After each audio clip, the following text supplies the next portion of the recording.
Okay, let's go ahead and get started. Welcome to the latest webinar of River Network and the Urban Waters Learning Network, crowdsourcing water quality data through mobile apps. If you are unfamiliar with River Network, we have had for the last 30 years have filled a unique niche in the environmental community, focusing primarily on the river and watershed organizations that are working at local and state and regional levels. But we strive to engage a much larger community to support healthy rivers and water resources. And our program is structured around 3 strategic areas. Those are clean water, ample water, and strong champions.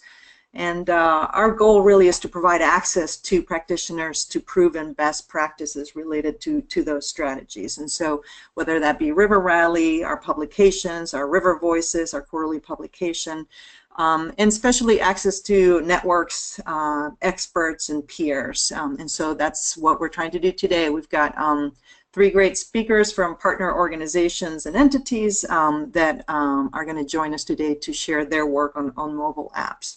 I do have 2 colleagues with me today that I'll help with the introduction. I've got Adam Griggs, our science manager, and Aaron Wall, our science and communications coordinator, who has helped set up this webinar. So you'll hear from them here shortly. I would be remiss if I didn't mention that River Network is a membership organization, and so there's a lot of benefits. You see some of those there on your screen, including access to free webinars, registration discounts to River Rally, etc. So if you haven't looked into the membership program, I encourage you to do so. You can see the link right there at the bottom. And please consider joining us as a member. So today's webinar is sponsored by the Pisces Foundation and is also sponsored by the Urban Waters Learning Network, which is an EPA-funded network, a peer-to-peer network of people and organizations that are both working on the river, on urban waterways, and to revitalize the communities around them. And so we provide support to members of the network via webinars like this one, both to bring them as case studies of effective work and to help disseminate some of their work. So Sarah today, who will be joining us, is a member of the Learning Network. The Galveston Bay Foundation has been a member for quite a few years, and so we're glad to include them as presenter here today. So without further introduction, I'm going to turn it to Adam Griggs to kind of introduce the topic of crowdsourced apps. And go ahead, Adam. It's all yours. Thank you, Deanna. So yeah, I'm Adam Griggs, River Network's science manager. And I'm going to introduce the topic of today's webinar, which is crowdsourcing water quality data through mobile apps. And then we'll introduce our speakers and the apps and programs that they're going to be sharing with us today.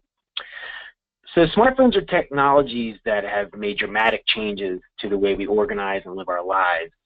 Phone apps can teach you a foreign language, help you to do all your shopping, or even meet the love of your life. Admittedly, though, the water monitoring community has been a little behind the curve on starting to adapt, or now today adopting these technologies for citizen water monitoring programs. And therein lies our motivation behind today's webinar, to help get the word out about these technologies and see more groups putting them to use. We're also curious about tracking use of these technologies over time, so we do have a quick poll to measure the audience's experience using apps. Ryan, if you could bring that up real quick, and the audience take a moment to respond. So have you previously developed a mobile app for your own organization? Are you interested in doing so? Or do you have experience using a third-party app, or no experience using apps so far?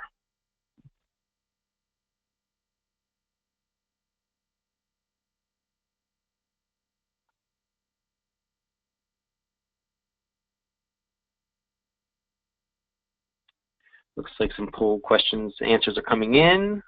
We'll keep that open for a few minutes longer. Please do respond to that.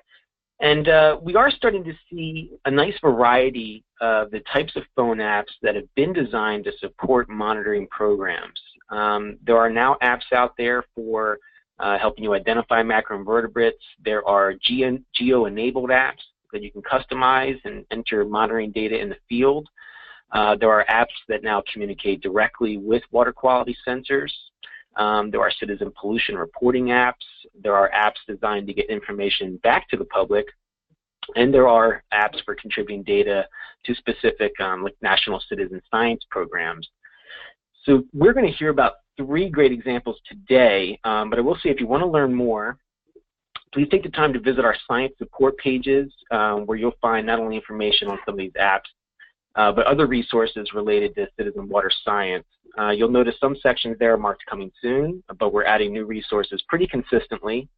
And of course, if you know of something great that's out there and you want to share it with us so we can help spread the word about it, please do so. And we will have a link to the science support pages at the end of this webinar. So now I'm going to introduce Erin Wall, our Research and Communications Assistant, and she worked to organize this webinar and is going to introduce today's speakers. So Erin? Hi, everyone. Today we have Sarah Gossett with Galveston Bay Foundation, and as a water quality manager at the Galveston Bay Foundation, Sarah leads efforts in executing diverse water quality programs that help ensure Galveston Bay's waters remain fishable and swimmable. Sarah is passionate about engaging citizens and decision makers in hands-on experiences to improve water quality for both human and ecological health. Sarah holds a bachelor's degree from Texas A&M University in Environmental Geosciences. Next, we will hear from Gabrielle Parent-Doliner. She has been the program manager for Swim Guide since 2014. She works directly with health units and water quality monitoring bodies all over the world, including the Great Lakes in the US and Canadian coasts. She is the primary author of the recently released Canada Beach Report, the first ever national review of recreational water quality monitoring and public reporting practices across Canada. She has an undergraduate degree from Trent University and First Nation Studies and a master's in Canadian history from Lakehead University. And we will end the webinar with Hilary Snook. He is a senior scientist for US EPA's New England Regional Laboratory. He holds a Bachelor's of Science degree from Montana State University and a master's degree in Civil and Environmental Engineering from Tufts University. Over the past 25 years, his work has focused on implementing ecological and hydroacoustic assessments of condition on wadable streams, large rivers, lakes, and ponds in near coastal waters. He currently oversees and coordinates the Cyanobacteria Monitoring Collaborative effort and continues to work on other hydrologic and water quality issues and problems. So with that, we will let Sarah begin. All right, thank you very much, Erin. I'm just pulling up my presentation now. Can you guys, let's see, show my screen? All right, so can you guys see my screen now? Yes. Yes, perfect. All right. Well, thank you, Erin, and thank you to River Network for giving me this opportunity to showcase the Galveston Bay Action Network, which is a pollution reporting and response app that we at the Galveston Bay Foundation have developed and implemented within our community. Before I go too much into the Galveston Bay Action Network app, I did just kind of want to lay a framework of where the issues we were facing within Galveston Bay and what led to us feeling like we needed to develop an app such as the Galveston Bay Action Network. So as Erin mentioned earlier, the Galveston Bay Foundation works to keep Galveston Bay as a healthy and productive place for generations to come. And one of the huge issues that we tackle is water quality. So if you look, let's see, there we go.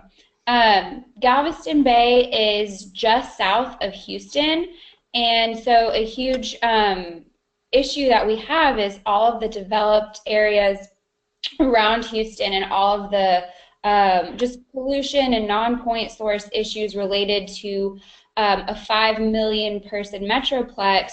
All of that ultimately flows into Galveston Bay. And so we do have with that water quality issues and concerns primarily through urban runoff, looking specifically at fecal bacteria as a major pollution source in our area. But because of that, we really focus on the non-point source issue. That's really where we're seeing a lot of our primary water quality concerns coming from. And we really work to engage the city of Houston as a whole and helping them understand and realize that while they might not be able to see the beach from their backyard, they are a coastal city, and that the actions that they do really do impact Galveston Bay and the Gulf Coast, and in return, the Gulf Coast and Galveston Bay impacts them. A lot of Houston had an eye-opener recently in realizing they were a coastal city. I'm sure a lot of you heard of Hurricane Harvey, a coastal storm that's really kind of devastated a lot of our area, and that's kind of opened up more of a conversation of the fact that we have developed a lot of our previous wetlands, and how can we better work with green infrastructure and stuff like that to ensure that we are having less runoff and improved water quality. Let's see, having issues moving my slide forward. There we go. So as I mentioned, because we are an area with a lot of development, with a lot of population, we do see issues that just arise with humans, and that is that we all produce a lot of trash and we all create pollution.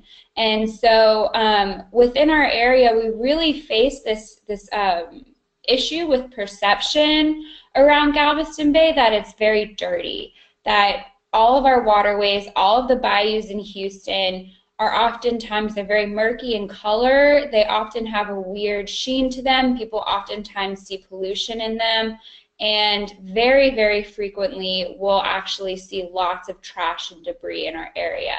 And so we, over the years at Galveston Bay Foundation, we would receive lots of calls from people talking about, oh, we saw this person dumping pollution in the waterway, or we saw this issue in the waterway, or we just found this fish kill. Who do we call? Where do we go to for all of that information? And we really saw a need for people to have a place to go where they could actually report this information and know that it was getting taken care of. And we really wanted to also make sure that this was being expedited, the cleanup process involved with a lot of these non-point source issues. However, another issue we face is that our area is relatively disjointed when it comes to who should be receiving different pollution reports. So we do have the city of Houston that flows directly into Galveston Bay, but then we also have a lot of other smaller municipalities and unincorporated areas that are all peppered throughout the region.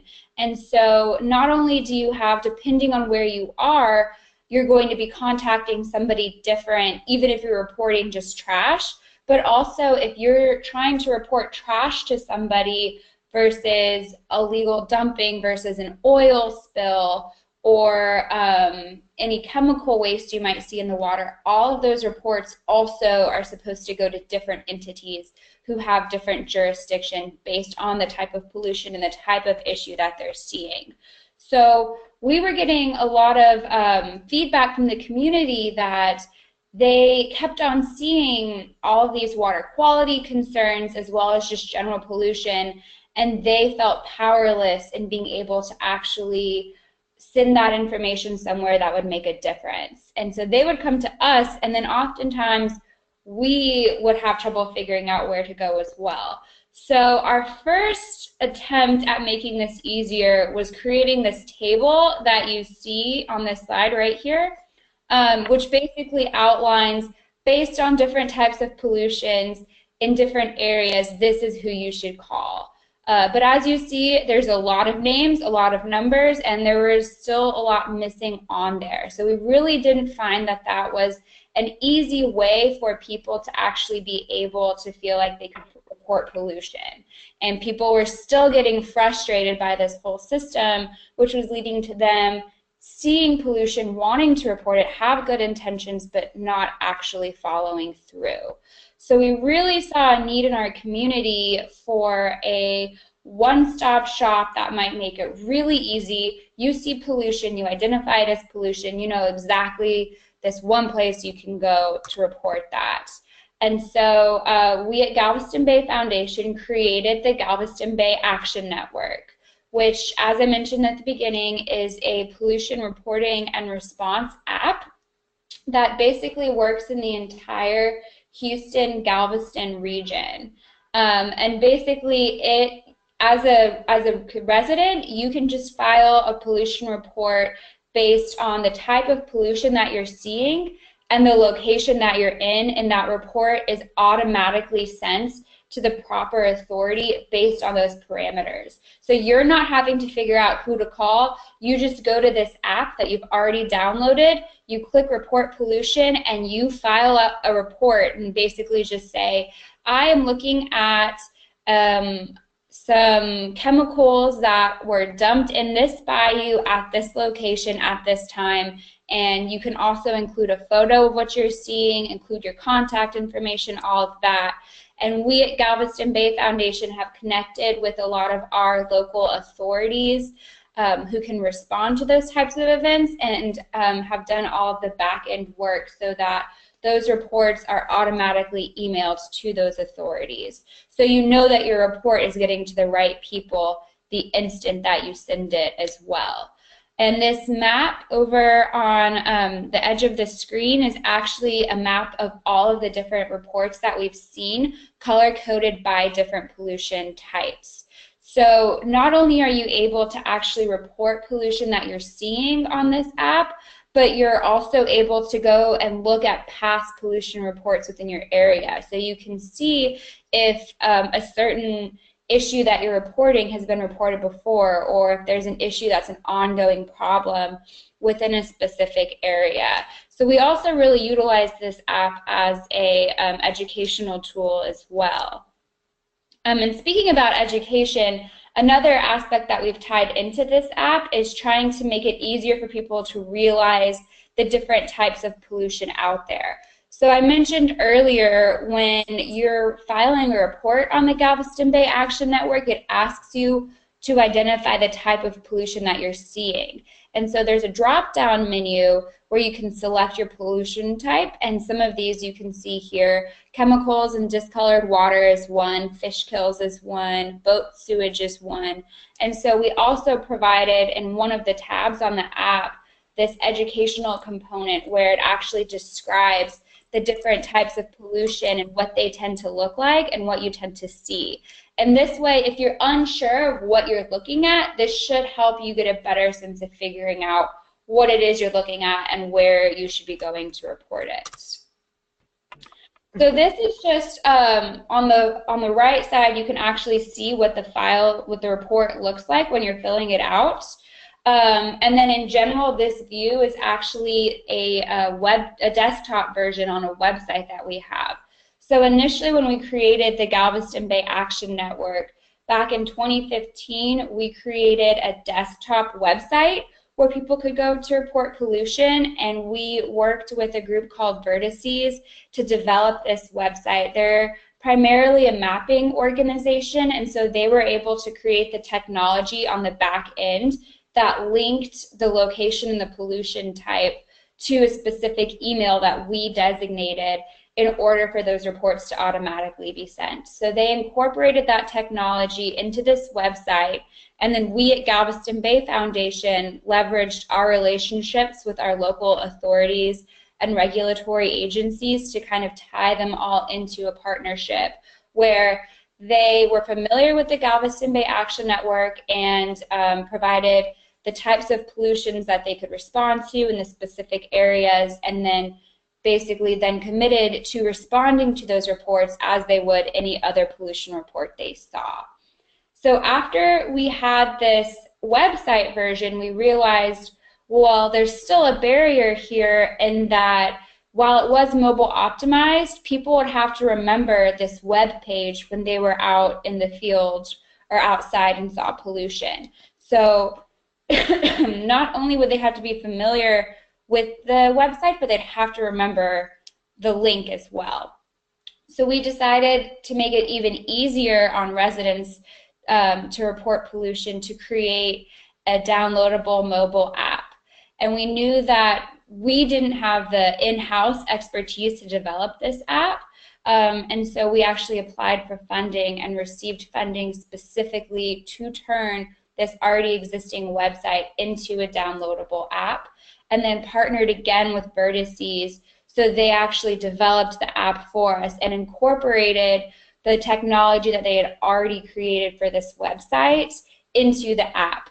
So this website is still live. You can still go report pollution online on your desktop if you would like, and it's linked into the app so that every time somebody files a report on the website, it still populates on the app and vice versa. All right, so I'm just going to go into some of the types of reports that we've been receiving and how we've seen them responded to. One of the pollution types that we see is abandoned vessels, which is surprisingly a common report that we've been seeing, especially recently. Oftentimes people will lose a boat or just leave it out in the bay, and it becomes a hazard to navigation as well as to water quality, because as that boat begins to degrade, it's basically degrading in the water. And anything still in the boat, any fuel that might still be there, if there is a toilet or a head on the boat and it's full of untreated waste, that's another water quality potential. So we have been receiving a lot of reports of abandoned vessels, and actually in the aftermath of Harvey, the most reports we've received on the Galveston Bay Action Network were for leaking vessels and vessels that had become dislodged during the storm and were now leaking fuel into the waterway. And so we've seen a lot of reports for that, as well as right below the image of the abandoned boat is a sanitary sewer overflow. All of these reports for sanitary sewer overflows, which is essentially untreated or partially treated sewage bubbling out of sewage manholes into the street, all of those are sent to the municipality where that's occurring. So we have received lots of feedback from people who have reported sanitary sewer overflows that within 24 hours they've seen somebody out there fixing and declogging that sewer line. So we've seen a lot of success there. This other sequence of photos is actually a construction site that somebody reported construction malpractice at. So if you look in the upper photo, they did not have a sediment fence in place, which meant that all of that, the sediment from the construction site was just entering into this waterway and being washed downstream. And so this report was reported on the Galveston Bay Action Network, and the next day when we drove by, we actually saw that the sediment fence had been put into place. So we are seeing that people are responding to reports and potential water quality issues are being rectified because of that. And then the last photo on the bottom here is actually a cement truck that somebody saw dumping their waste, their byproduct, into a drainage ditch in a neighborhood. And they were actually able to capture that and report it on the Galveston Bay Action Network. And we very much encourage people to report illegal dumping that we see. We actually had somebody this morning, file a report of a similar incident to this. The issue with illegal dumping is oftentimes the follow-up is a little tricky because you have to know where you can find that person who was doing the dumping, and you also have to catch them in the act so that you can follow up. But it's still very useful information to have just in terms of knowing where dumping is occurring, what type of dumping is occurring, both for us at the Galveston Bay Action Network when we're doing outreach and education, as well as for our regulatory partners who use that information to better identify where they should be patrolling and what they should be looking for. And then just a few other reports that we've been receiving. Both of these photos in the upper part of these slides are of various trash and debris areas. The one taken from a car is actually, somebody took this driving to work, and they said in their report that this trash pile had been there for weeks and kept on growing. And so they reported this on the Galveston Bay Action Network, and that trash pile was actually cleaned up that same week that the file or the report was filed. And this other incident of trash and debris was actually in a protected wetland. So that 2 series of photos, you can see a sign that says, "This is a protected wetland, please keep it safe." And then on the other side of the fence, all of this trash has accumulated over time. And this was actually right outside of a Sam's parking lot. And this report, I will say, the person who filed this actually had to file 2 reports, but after their second report was filed, the city actually went in and cleaned up the trash and debris that was reported there. But we've also seen the Galveston Bay Action Network to have some success on the water too, both in terms of people reporting illegal boat dumping as well as macerated boater sewage within marinas in our area. So we're able to better identify what marinas are facing issues with illegal dumping and where do we need to be focusing our outreach efforts around boater education and making sure that boaters are treating the bay well as well. And then finally, we also have a category for fish kills. So we've actually had several fish kill reports posted on the Galveston Bay Action Network, and many of these go to Texas Parks and Wildlife. And there have been a couple that were filed on Galveston Bay Action Network that TPWD was not aware of prior to the Galveston Bay Action Network posts. And so because of those, they were able to go to those sites and clean up all of the dead fish and do some more investigation into what the potential causes were. And then this is just a list of all of our partner agencies. We partner with people from the city level, the municipality level, and then we also partner with people on the county level as well as the state level. And actually this past week we also just brought in another local nonprofit group that does a lot of trash cleanups and basically organized shoreline trash pickups around our area. So they've started to receive trash and debris reports, so they're more informed of where they should be focusing their cleanup efforts. And so I was just going to briefly go into some of the ways that we've really been trying to spread the word about the Galveston Bay Action Network, because this, while it's a potentially powerful tool, it's only as powerful as the people who know about it. So once we launched the app, we actually launched the app last spring, we created a large mass media campaign where we reached out to our local news stations and had several video segments on the news. We reached out to our local NPR station and did an interview with them. We worked with our local public radio or public television station to put an ad in there as well. So we did a lot of mass media campaigns just to try to get the word out there and get as many people to know about the app's existence as possible.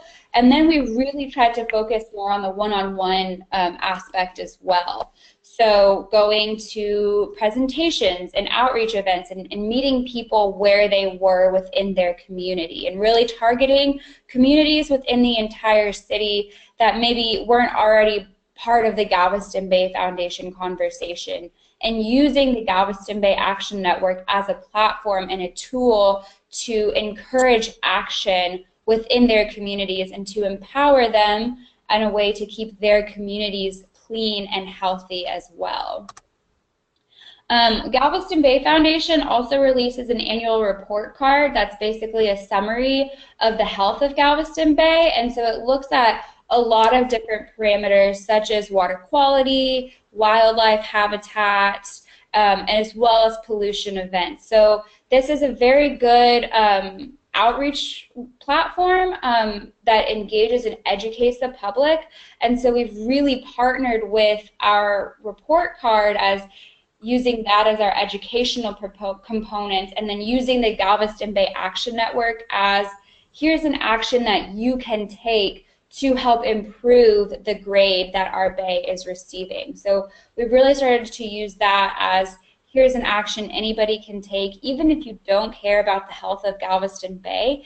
People likely care about the health of their community. And so figuring out what each community's biggest needs are when it comes to trash and debris and pollution, and how we can best utilize all of those individual communities within an area as diverse as Houston to make sure that this app is working for them as well as for us. And that's all I have. I'm not sure if we have time for questions right now, but if there's one or two right now, I'd be happy to answer them. There's one question that came in, Sarah. Can you talk a little bit about the cost of developing the app, and has the rate of reporting increased significantly, did it, when you moved from a web page to an app? And in the meantime, we'll pull up the next presentation.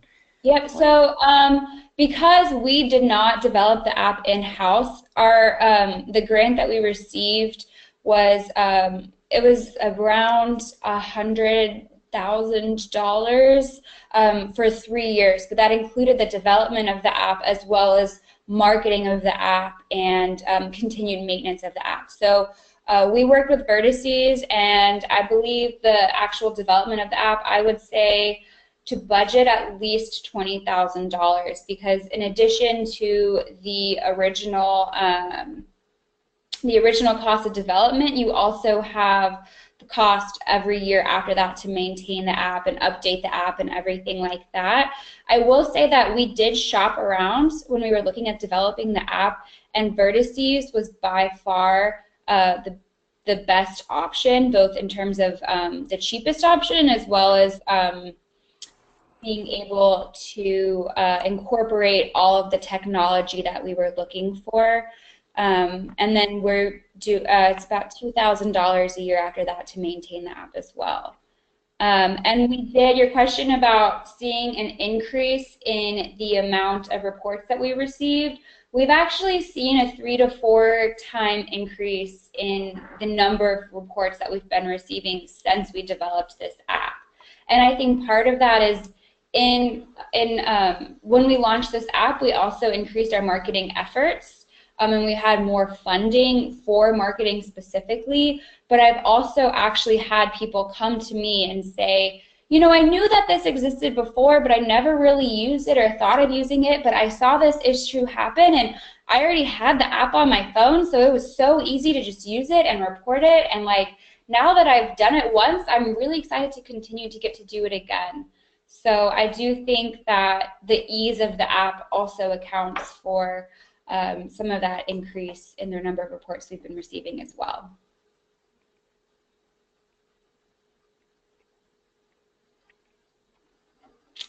Any other questions? Not quite now. Great, thank you so much, Sarah. Let's go ahead and turn it to Gabby for her presentation. I do want to encourage everybody to use the question box on the right-hand side of your screen. You'll see it next to the slides to go ahead and pose your questions. So with that, Gabby, you want to take it away? I see your slides are up. Okay, wonderful. Well, good afternoon, everyone. My name is Gabrielle Parent-Doliner, and I am the Program Manager for Swim Guide with Swim Drink Fish Canada.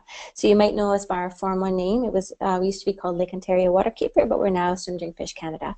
Swim Drink Fish Canada is a Toronto-based not-for-profit with a vision of swimmable, drinkable, fishable water for everyone. And we build platforms to connect people to water.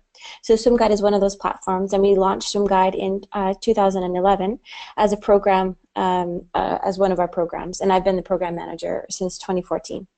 So Swim Guide is a free beach information app and a website that aggregates current beach water quality information and promotes healthy living. So today we're going to look at the importance of recreational water quality monitoring for the protection of public health and how that sparked the creation of Swim Guide. We'll start with an overview of recreational water use and what beaches mean to people, and we'll also cover recreational water quality monitoring practices and how recreational water quality is communicated with the public in regions where Swim Guide is active. So in this section, we'll also highlight gaps in water quality information. And finally, we'll look at our Swim Guide Affiliates program and the contributions that citizen science and independent monitoring are making to the protection of public health and the protection and restoration of the health of our favorite beaches and swimming spots. So one of the main reasons why people get sick from a swim at the beach or lake is because they were not aware of contamination or of the health risks of pollution poses. Swim Guide launched in 2011, and with the goal of making water quality information easily accessible for people that wanted to go swimming or surfing or paddling. We wanted to help people help protect public health with better information about water quality, and it's a really simple concept. We find test results from monitoring bodies, such as health units, and we publish them to our website and our smartphone app. So we have an iOS app as well as an Android app.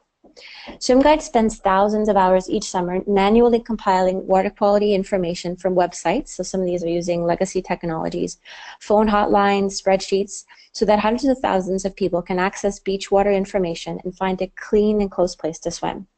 So we started with only Toronto's 11 beaches, and we've since grown to have more than 7,000 beaches in 5 countries, and we're actually about to launch in our 6th country. And this summer we hit our 1.5 million user milestone. So the most common question we receive at Swim, Drink, Fish Canada, and really the question responsible for their creation of Swim Guide, is it safe to swim? So before we had Swim Guide, there was Kristen Tully, and Kristen Tully is our VP. And she's the co-creator of Swim Guide, and she was basically the original model of Swim Guide. So she'd be answering phone calls and inquiries from the public about the water quality at Toronto's beaches. People were calling to ask, where can I go swimming? Is it safe to swim? They were asking about water quality. Will they get sick if they go in the water?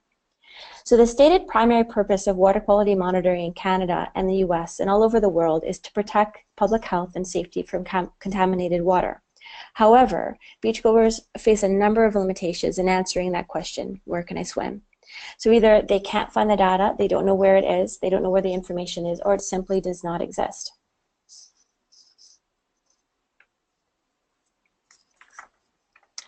So to really understand Swim Guide and beach water quality monitoring and why we do what we do, it's really important to look at what people are really asking when they ask the question, is it safe to swim? They're asking about their home waters. They're asking about the beach downtown or close by where they're going to spend the afternoon with their kids or their friends or by themselves with a great book or a surfboard. Our 2016 Swim Guide Beach Report on the most popular beaches reflects what you're seeing here. Our most popular beaches are not the remote white sand beaches or crystal mountain lakes.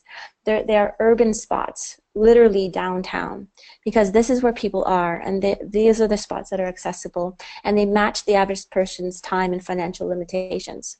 Downtown Asheville in North Carolina, downtown Toronto at beaches impacted by 34 combined sewer outfalls. These are our beloved swim spots. So to say that beaches are important to people and a big part of people's lives is really an understatement. A day at the beach taps into, and time on the water taps into our personal values. Time with family and friends, escape, time in nature, and a form of freedom. About a year ago, Swim, Drink, Fish Canada and some of our partner organizations started recording people's stories about water. So since 2016, we've collected thousands of watermarks, stories about the connection people have to water and the impact it has on their lives. We're archiving these stories and perspectives and knowledge in the Watermark Project. After listening to voices from different lakes and different states and different traditions, we find there is one thing we all have in common.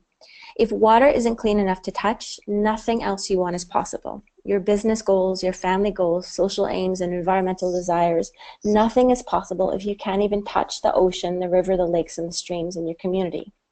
So today, as we're talking about recreational water quality monitoring and Swim Guide, we're really talking about restoring and protecting what we value the most in life.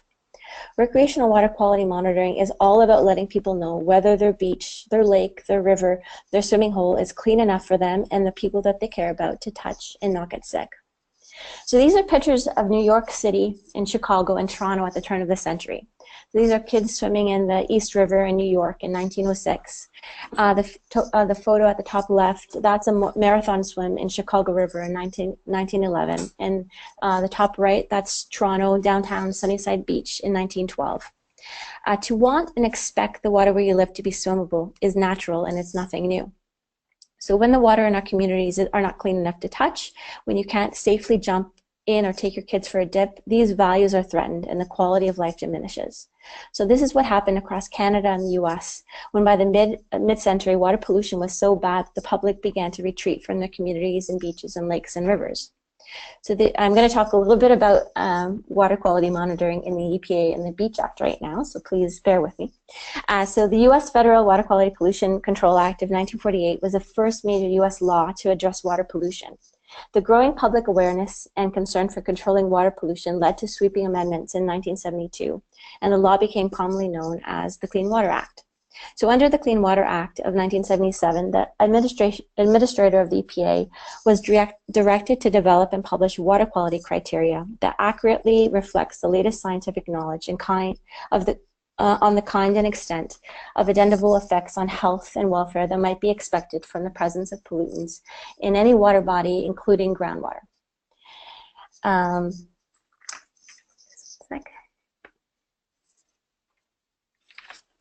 So the EPA estimates about 3.5 million Americans get sick every year from contact with contaminated water, sick enough to throw up or have a bout of diarrhea. In Canada, it's estimated to be about 400,000 people a year that get sick after contact with contaminated water, and children are the most likely to get ill. So according to Dr. Sanborn and Tim Takaro, who wrote one of the most important studies on recreational water illnesses in Canada, the greatest risk of bacterial, protozoal, or viral gastroenteritis among children during the swimming season is likely not from exposure through food consumption, drinking water, or at a daycare, but rather from exposure to recreational water. The Center for Disease Control found outbreaks at untreated natural swimming locations accounted for approximately 23% of total recreational water outbreaks. So swimming in contaminated water could lead to a whole number of illnesses and infections. So enteric illnesses, that's intestinal, diarrhea, vomiting, those are the most frequent adverse health outcomes from contaminated water, but you can also have acute febrile respiratory illnesses, skin rashes, eye and ear infections, and respiratory problems.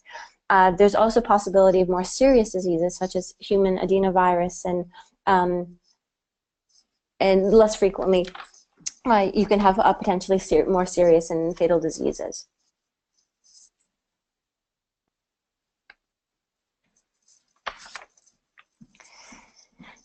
So we're going to look at this a little bit more at what's going on with rec water quality before I jump more into Swim Guide. But it's important to kind of have the background of rec water monitoring and where we get most of our data from and what it's based on. So on October of 2000, the Beach Environmental Assessment and Coastal Health Act, known as the Beach Act, was signed into law, amending the Clean Water Act. The Beach Act has required the EPA to develop performance criteria for testing, monitoring, and notifying public users of possible coastal recreation water problems. So following the Beach Act, the EPA expanded the focus of its efforts to improve the quality of coastal recreation waters and protect the health of beachgoers, which is fantastic. So in order to restore and protect recreational waters and protect the health of recreational water users, the EPA developed a set of federal recreational water quality criteria. So this criteria was meant to gauge the level of contamination in the water in order to understand the risk to human health.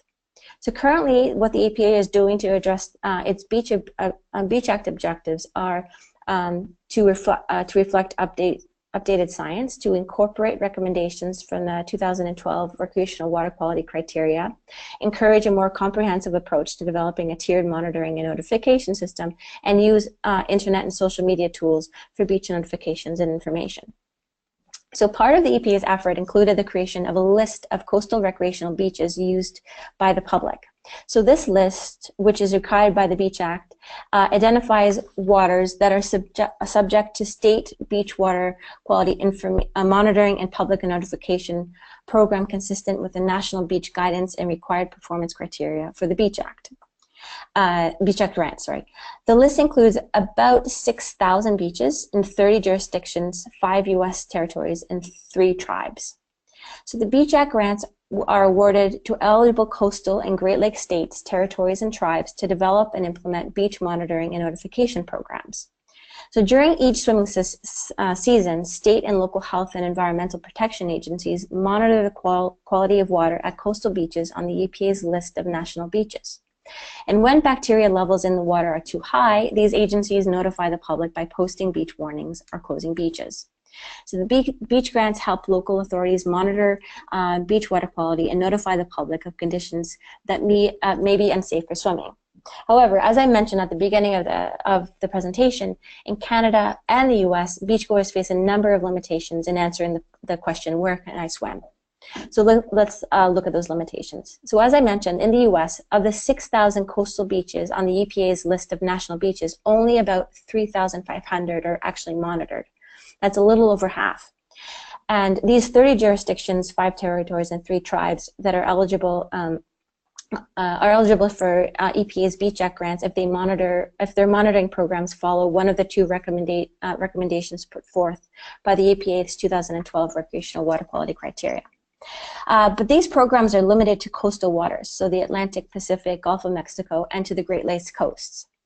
So the Beach Act defines coastal recreation waters as the Great Lakes and marine coastal waters, including coastal estuaries, that states, territories, and tribes designated in their water quality standards used for swimming, boating, surfing, and similar water contact activities. That means that 21 states are not actually eligible for Beach Act grants because their recreational water bodies are not defined as coastal. And moreover, inland lakes, streams, and other non-coastal recreational waters that are also not eligible for Beach Act grants. So in short, there are an uncountable number of recreational water bodies across the US that are not monitored. And in Canada, monitoring recreational water quality at marine, lake, and river beaches is not uniform at all across the country. Nor are monitoring practices, including reporting of test results to the public, uniform across municipalities within provinces and territories. So factors influencing recreational water quality monitoring include geography, climate, funding, as well as local priorities.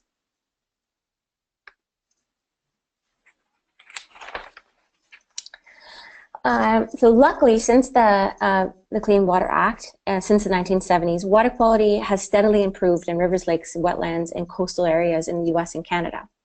However, today, sewage pollution is the main culprit of water quality contamination and the leading cause of recreational water quality illnesses. Approximately 200 billion liters of untreated sewage are dumped in Canadian waters every year, and sources of sewage pollution include sewage discharges from wastewater treatment plants, combined sewer overflows, septic malfunctions, and stormwater. And according to long-term studies by the NRDC, sewage and stormwater runoff are the biggest source of contamination in recreational water and the cause of most recreational water illnesses in the US.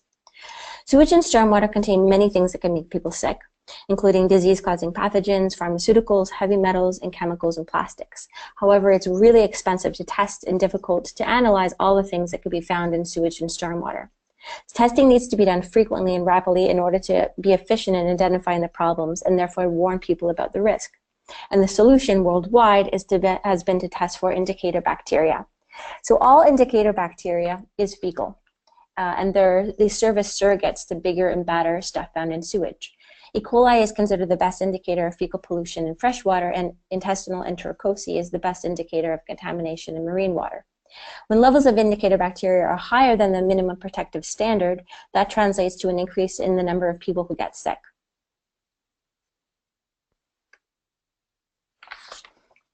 So at Swim Drink Fish Canada, our citizen science programs were all born out of the question, what can I do to help? So this is a similar beginning to citizen science monitoring programs run by our Swim Guide affiliates. Crowdsourcing is based on the premise of citizen science, and while the term citizen science is newly coined, the involvement of the public in scientific research and data collection is definitely not. Governments, research bodies, and schools frequently call on the public to test new technologies, collect data on everything from endangered animals and invasive species to new stars and planets, and participate in scientific studies and projects in all fields. Citizens are also instigators of science projects and programs in all disciplines. Citizen science projects tend to have in common a goal of addressing a problem that people are worried about, like their favorite water body.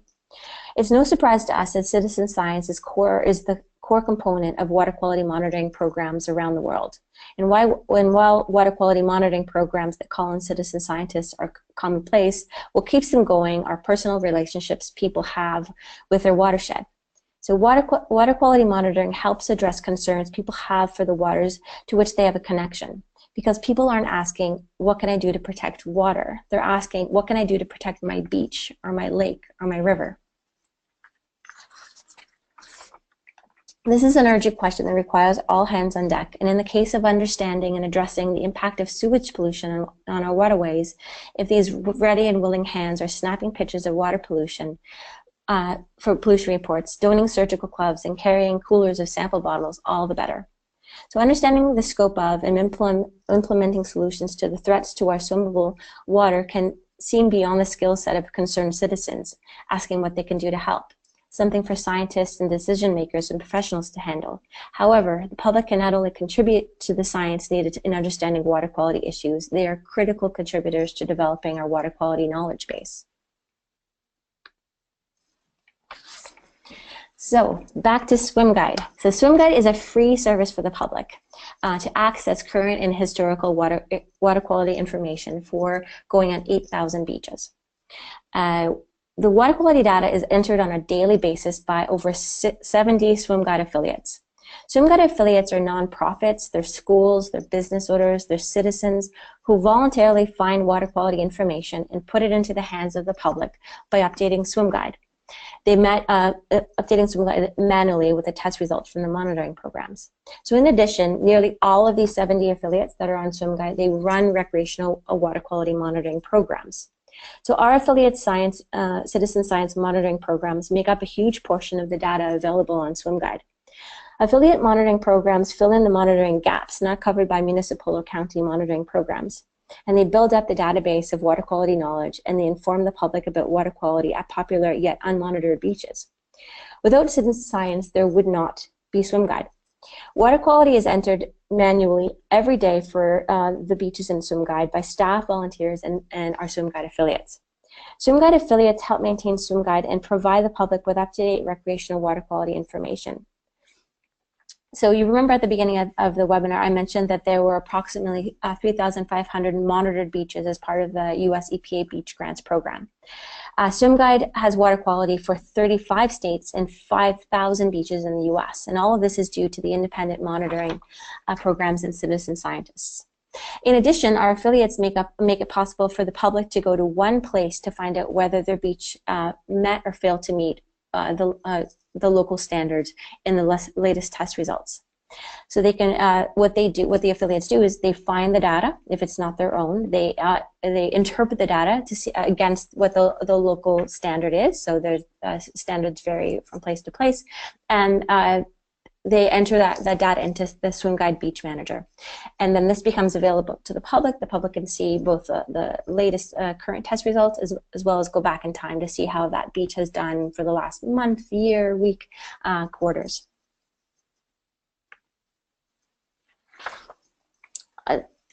As I mentioned at the beginning of the webinar, one of the main reasons why people do get sick from a swim at the beach or lake is because they were not aware of the contamination or of the health risks the pollution poses. So since our launch in 2011, our goal has remained making water quality information easily accessible for people that wanted to go swimming or surfing or having contact with the water. We want to help protect public health and with better information on water quality. So Swim Guide, the new version of the iOS app, is now available in 3 languages: English, French, and Spanish.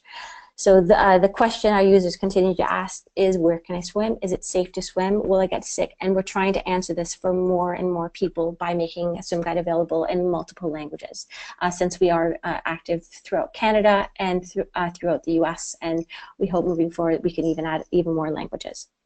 So when we're making changes and updates to Swim Guide, such as the new version of the iOS app, it is to ensure that more people have better information about when and where they can swim and surf without getting sick. We're also making room for the second question: what can I do to help? Because people ask first, is it safe?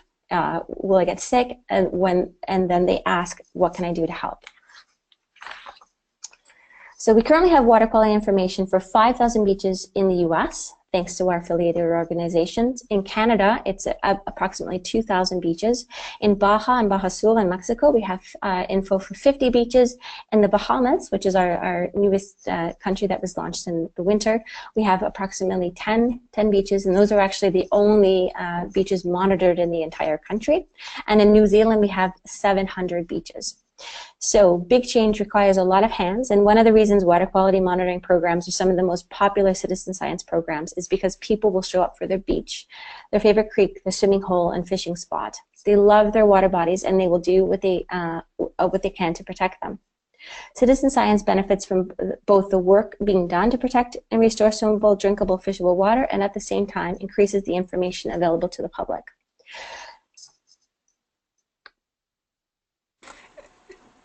Gabby, there's a question that came in. I'm wondering if we might pose it, because I think it relates to what you're talking about here. Sue is posing a question. She's on the board of a small organization in Tennessee.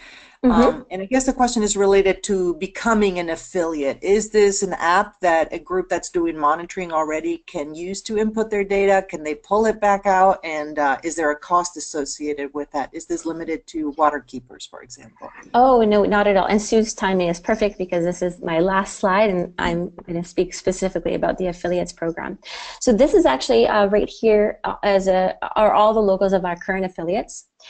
We had actually started with the Waterkeeper Alliance members because we ourselves were a member of the Alliance, but we've since grown to include as all kinds of different organizations. We started with, it was not-for-profits. There were running monitoring programs, but our affiliates include schools. We're working with businesses now, and if you can see this smiling guy down here, that's Sean Mosey. That's actually our first just individual citizen that took it upon himself to come onto Swim Guide, get an account, and start doing updates by looking at the test results. He's actually in the Peterborough area, the Kawartha Lakes area. He goes and checks test results from the monitoring body there and makes sure that they're all up to date for the public. So there's, I mentioned at the beginning that SwimGuide is free for the public. It's also free and no cost for any affiliate that wants to join. They go through, a training program. They get their own account. They create the sites that they're monitoring themselves or that are already being monitored by their local water body. And then we've made it very fast, so people are only spending a couple of minutes doing the updates. And then moving forward, they're basically in charge of that account. And what we've seen, and that's what I'm getting to now, is that while we have all of these great affiliates that were really trying to do what they could to make water quality information more accessible to the public, and which is why most of them have joined Swim Guide. They're all getting the same question we get: where can I swim? Is it safe to swim? In whatever their local location will be. What we're seeing now is that with these people on the ground, there's also activity happening around that. So people are reaching out to them to volunteer with them, to either really supporting their work. People are reporting pollution because we have a built-in pollution report. Nope. I lost my slides here.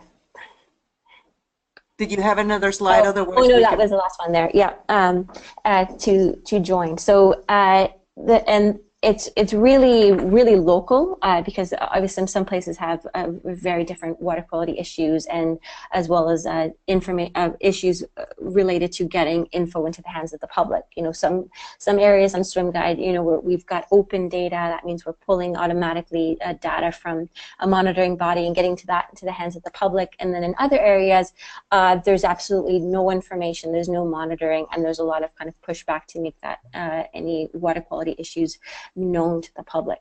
So there's all, again, these 7,000 going on 8,000 beaches on Swim Guide.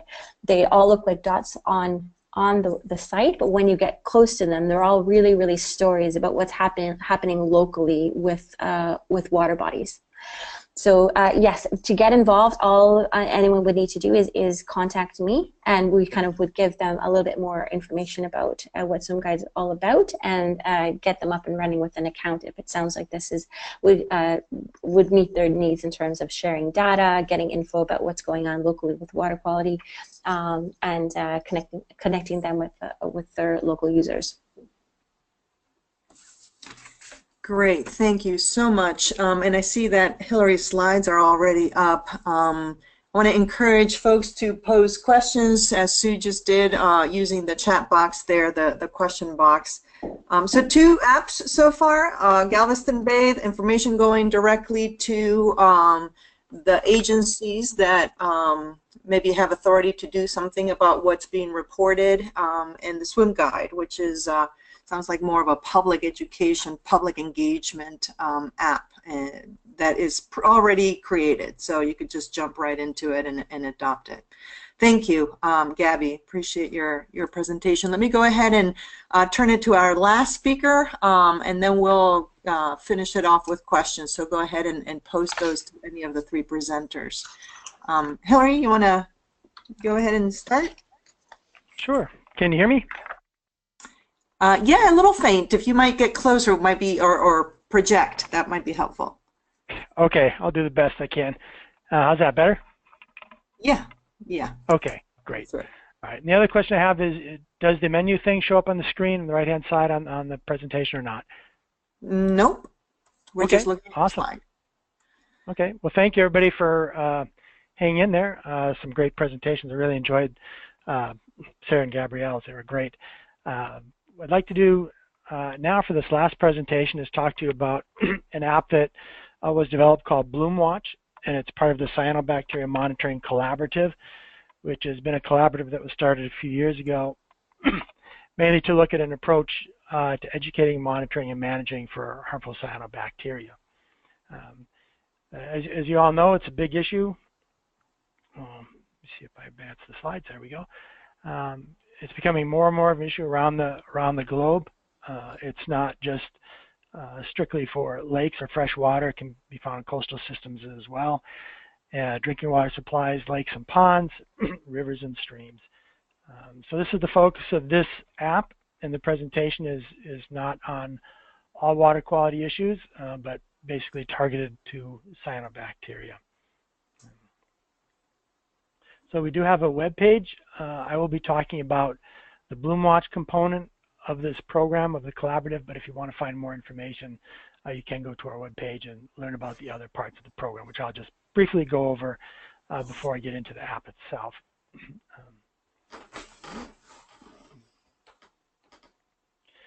So the program BloomWatch is basically the bare bones component of this larger cyanobacteria monitoring collaborative, which involves 3 different tiers, and it was designed over the past few years with starting at BloomWatch going up through the cyano monitoring component to cover ever-increasing levels of rigor and distillation of data in regards to harmful algal blooms.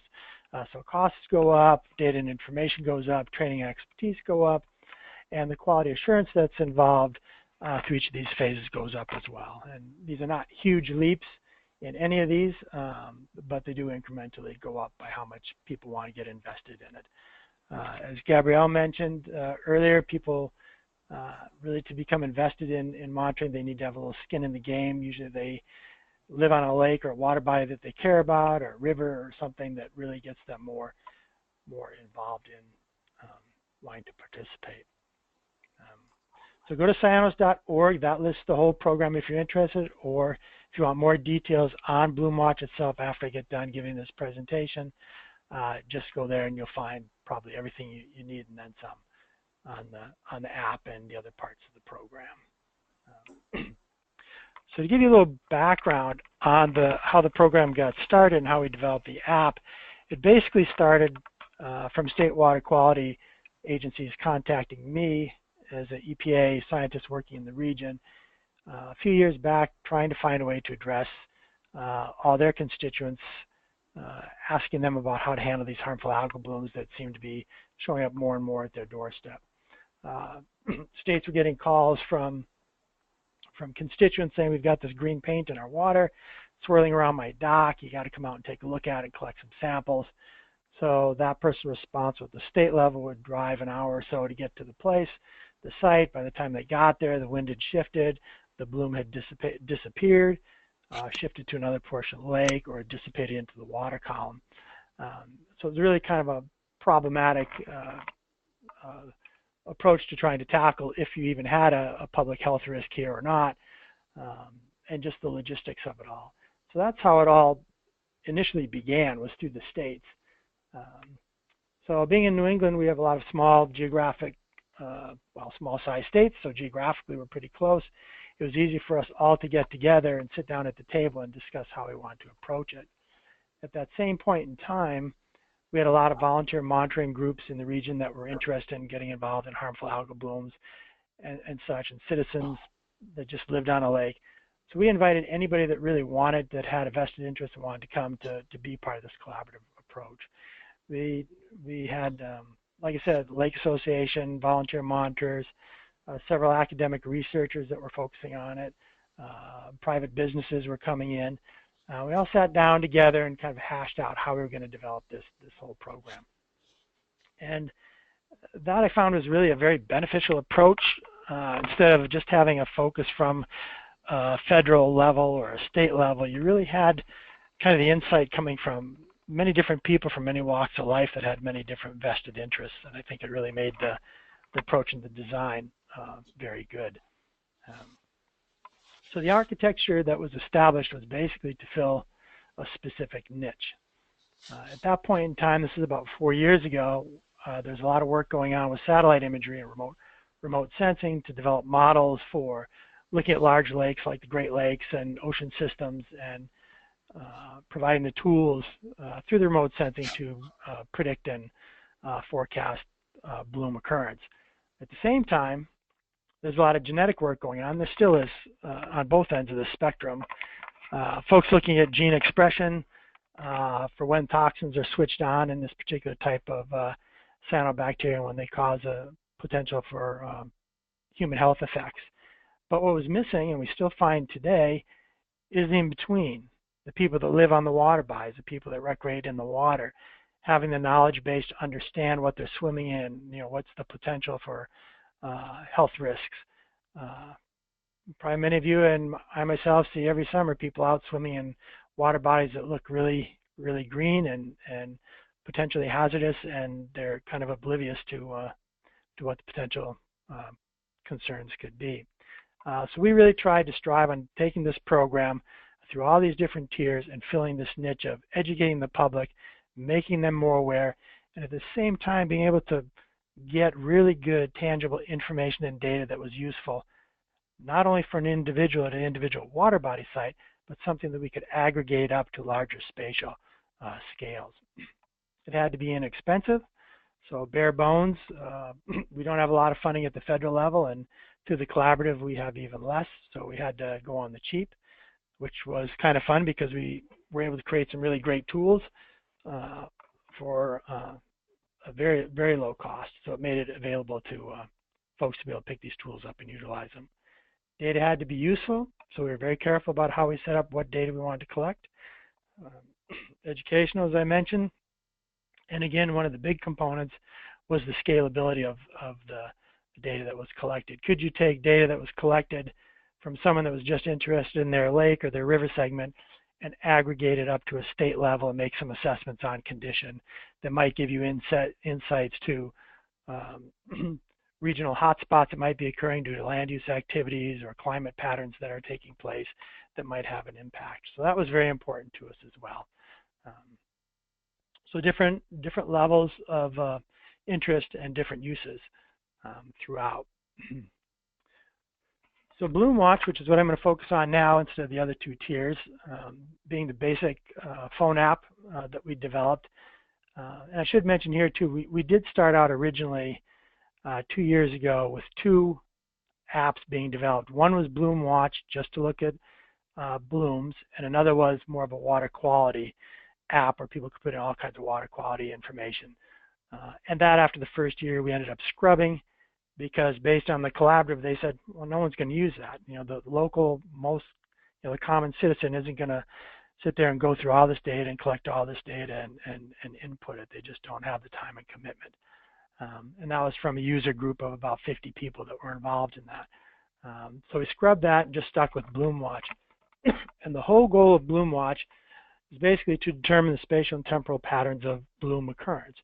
Even to this day, we don't really have a good handle on where blooms are occurring, how often they're occurring, if they're toxic, are there hot spots, even just in the New England region, because we just don't have enough people that do this kind of work to be on the ground do it. So there was a real need to try to engage the public who's out there every day, that's walking on their dock, a cup of coffee in the morning, or taking a kayak paddle down the river.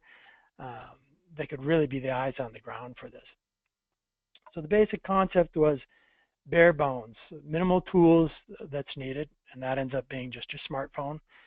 Most everybody has that, very simple tool that's readily available.